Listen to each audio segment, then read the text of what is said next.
Yun na ba yung banat nakakabitin? Ang sakit sa puson!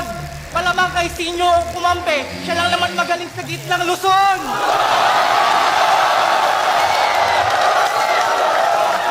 Talagang nakipagpustahan kami kay Price Tag. Ganon kami kaangas. Putak, kino-question mo yon? Eh di ba dati kang nakikibakas?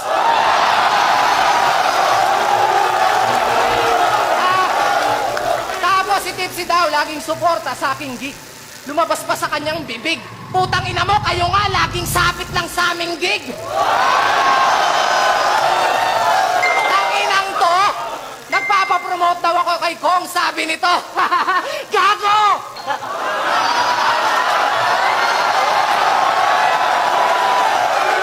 Hey! Romano! Romano, ano na? Walang-wala na ba?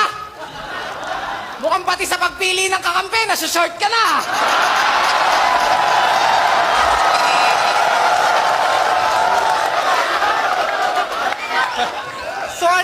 So anong feeling mo niyan, tol? Di ka na pwedeng ismulin? Nakahingi ng tulong si Too Short. Kaya ang yabang lang dating. Tingin sa sarili ang taas. Eh, ang baba naman ang value. Ang hilig pa magpaka-high kahit low naman ang IQ.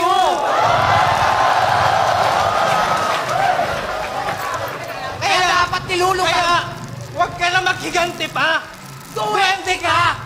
Tanggapin mo na lang ang pagkatalo. Kasi kung ano ang laki ng ating pagitan, yun ang liit ng tsansa niyong manalo.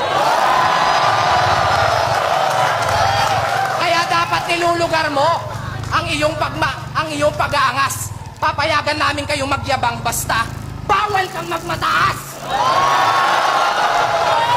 Umas! Ka J. Sinon, ikaw na naman ang kalaban ko ngayon pero hindi ito mauubos.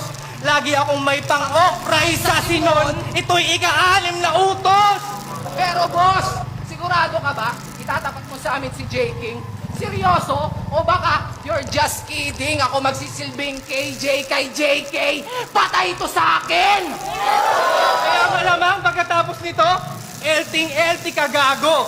Lap trip laging talo!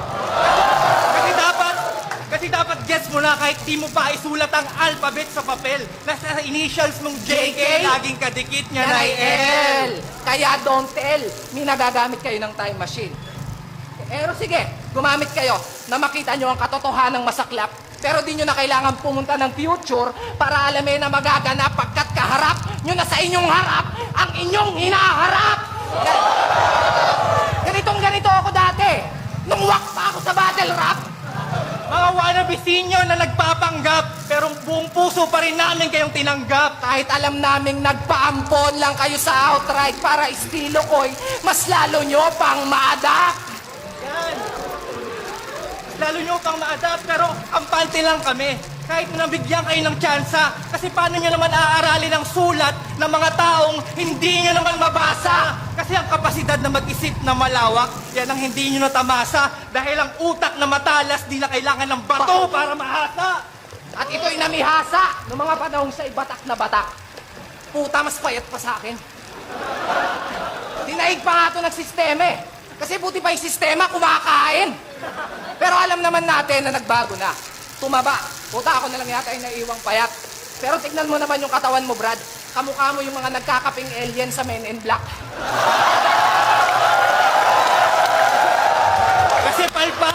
Kasi palpak yung pagtaba mo. Kasunod na niya ng pagbaba mo. Lalo lang humina yung mga verses kasabay ng iyong pagbabago. Pag wala ng gamot, hindi na magaling. Yan lang yung sakit na natamo. Dinaig mo pa si King Arthur sa lakas mong humugot sa bato. Bubunot pa sana to. Yun nga lang, nawalan ng lakas. Wala nang naibigkas. Sumuko na lang yung kamay itinaas. Yun nga lang, malas mo nung ahon kasi tinuluyan ka pa rin ng batas. Ito na ang wakas sa mga Wakmon lyrics. Hindi makasulat pag walang bato. Hieroglyphics, pero kahit nung may reseta, wala pa rin nakakagulat sa dala mo. Sasapitin mo Rosetta, basagsakin mga nasulat mo sa bato. Bato, putang ina, ano bang natutulong yan sa'yo? Pero siguradong humingi na naman ng tulong yan. Mukhang buong kabanatuan na naman ng nagtulong-tulong para kami pagtulong-tulungan. Matik na yan. Kapag Kapampangan, walang H. Alam naman nating lahat. Pero di ba tinalo mo si Delo? So ikaw na ngayon ang bagong ari ng ribat. Utang ina, anong pakiramdam na maging burat? Brad! Wala pala talaga kayong age. Wala.